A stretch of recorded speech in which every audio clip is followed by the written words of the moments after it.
నా పేరు దుంపల కుమారస్వామి, ఉప్పరగూడెం గ్రామ పంచాయతీ, పెదవంగర మండల్, మహబూబాబాద్ జిల్లా, పాలకుర్తి నియోజకవర్గం. మా ఎమ్మెల్యే గారు యశస్విని రెడ్డి. నా పదవి జిల్లా కాంగ్రెస్ పార్టీ ఉపాధ్యక్షుడిని. ప్రజెంట్ కాంగ్రెస్ పార్టీ పెట్టిన 6 గ్యారంటీలు. ఇవాళ మహిళలు చూడండి, ఉచిత ప్రయాణం, బ్రహ్మాండంగా బస్సుల ప్రయాణం ఉచితంగా జరుగుతుంది. ఇవాళ రైతులకు రుణమాఫీ అంటే రైతులకు రుణమాఫీ 2 లక్షల వరకు రుణమాఫీ అయింది. ఇక 6 గ్యారంటీలు ప్రభుత్వం పెట్టిన ప్రతి ఒక్క మాట చెప్పని కూడా చేస్తుంది ఇవాళ ప్రభుత్వం.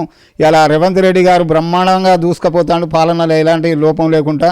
ఇలా కాంగ్రెస్ పార్టీ ఇంకా 20 సంవత్సరాలైనా మర్చిపోని పనులు చేసి పెడుతుంది. ఇలా టీఆర్ఎస్ పార్టీ 10 సంవత్సరాలు వెళ్ళిన పాలనలో వాళ్ళు చేసిన అన్యాయాలు, అక్రమాలు అన్ని వెలికి తీసుకుంటూ ఇలా ప్రజలకు న్యాయం జరిగే విధంగా ముందుకు సాగుతుందండి కాంగ్రెస్ పార్టీ. కాంగ్రెస్ పార్టీ 10 నెలలలో 10 ఏళ్ళు చేసిన బీఆర్ఎస్ పార్టీ కంటే ఎక్కువ చేసి చూపెడుతుంది. బీఆర్ఎస్ పార్టీ 10 సంవత్సరాలు మాటలు చెప్పుకుంటూ కాలం గడిపారు తప్ప ఎక్కడ కూడా, ఉదాహరణ ఒక రైతుల రుణమాఫీ తీసుకోండి, 10 సంవత్సరాలు రుణమాఫీ అన్నారు. ఏ రోజు కూడా వడ్డీలు కూడా రుణంగా మాఫీ కాలేదు తప్ప అసలు అట్లే ఉండిపోయినాయి.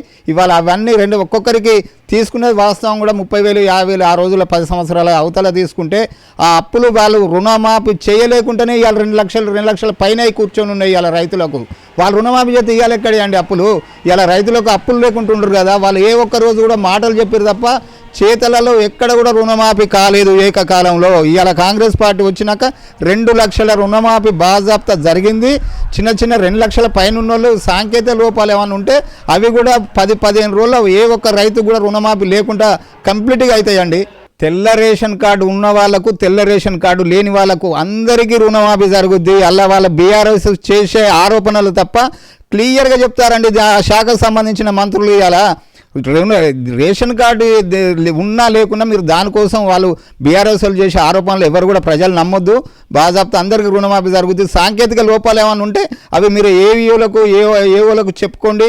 అక్కడ చెప్పి వెంటనే మీకు పరిష్కారం అయితే 10 రోజుల రుణమాఫీ జరుగుద్దని ప్రభుత్వమే చెప్తుంది. ఇలా ప్రజలు నమ్ముతారు. బీఆర్ఎస్ చెప్పినాయి ఏ ఒక్కటి కూడా నిజాలు కావు. రేషన్ కార్డులు కూడా నెక్స్ట్ మంత్లో బాజాప్తా కొత్త రేషన్ కార్డులు ఇస్తాం. ఇప్పుడు కూడా మీరు అన్నట్టు గ్యాసు బరాబరి అందరికీ సబ్సిడీ పడుతుంది.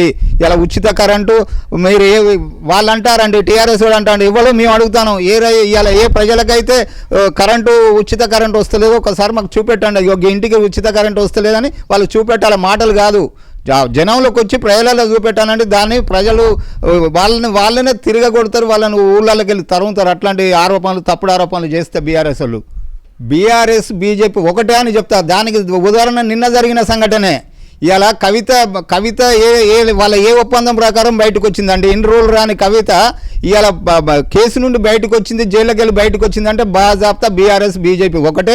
రేపు ఇద్దరు కలిసి వాళ్ళు ఏదో ఒక కథలు పొందబోతారు, ఏది జరగదు. రేపు అనుకుంటారు మేము ఇద్దరం ఒకటైతాం, స్థానిక సంస్థలలో గెలుచుకుంటామని వాళ్ళు అనుకుంటారు. కానీ ఇలా చూడండి మీరు, రేపు బాజాప్తా మొత్తం రాష్ట్ర వ్యాప్తంగా కాంగ్రెస్ పార్టీకి ఓట్లు వేస్తారు. స్థానిక సంస్థలలో మొత్తం కాంగ్రెస్ పార్టీ 1 సైడ్ గెలవబోతుంది. వాళ్ళు దీంట్లో ఒక కుట్ర, బీజేపీ బీఆర్ఎస్ వాళ్ళ ఎన్ని కుట్రలు కుతంత్రాలు చేసినా వాళ్ళని ప్రజలు నమ్మేది లేదు, నమ్మరు. సార్ నాకు కూడా ఉంది ఒక ఆలోచన. చేస్తే జడ్పీటీసీ అడుగుతానా, ఆ పార్టీ లైన్లో పనిచేస్తా. ఇప్పుడు 10 మంది ఆశిస్తారండి, దాంట్లో ఒక్కరికే వచ్చేది. ఆ ఒక్కరికి వస్తే ఎవరికి వచ్చినా వాళ్ళ గెలుపు కోసం నా సాయశక్తులు కష్టపడతా. నేను నిలబడ్డట్టుగా భావిస్తా. బాజాప్తా గెలిచేదాకా వాళ్ళ వెంటుండి గెలిపిస్తా. కాంగ్రెస్ పార్టీ నుండి ఎవరికి మొగ్గు చూపినా నన్నే నిలబడాలని 100 మంది అన్నా పార్టీ లైన్లో పనిచేస్తా. ఎమ్మెల్యే గారు ఎవరిని సూచిస్తే వాళ్ళ గెలుపు కోసమే పనిచేస్తాం. వాళ్ళ లైన్లు ఉండి వాళ్ళని గెలిపించి ఎమ్మెల్యే గారి చేతిలో పెడతాం. సార్ నేను ఒకటే చెప్తా, కాంగ్రెస్ పార్టీ అధికారంలో లేనన్నాళ్ళు ప్రజల వెంటున్నాం. మా సాయశక్తిలో ప్రజలు మమ్మల్ని అడిగిన పనులు వాళ్ళకి చేసి పెట్టినాం. గతంలో అదే విధంగా చేసినాం, ఇప్పుడు అదే విధంగా చేస్తాం. ఎన్నడూ పదవులు ఉన్నా లేకున్నా ప్రజల మధ్యలో ఉంటాం, ప్రజలకే సేవ చేస్తాం. మాతో ఎంతైతే అంత వాళ్ళ కోసమే పనిచేసుకుంటూ బ్రతుకుతాం. సార్ మేము మద్యానికి ఎప్పుడు దూరమే కాంగ్రెస్ పార్టీ.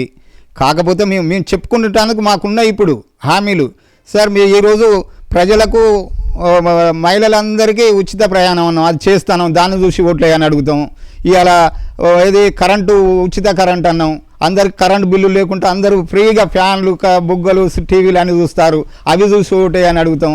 ఇలా గ్యాస్ సబ్సిడీ ఇచ్చినాం, అది చూసి ఓటేయని అడుగుతాం. మేము చేసే అభివృద్ధి పనులు చూసి మాకు ఓట్లు కాంగ్రెస్ పార్టీకి ఓట్లేయని అడుగుతాం. ప్రజలు వేయడానికి కూడా రెడీగా ఉన్నారు.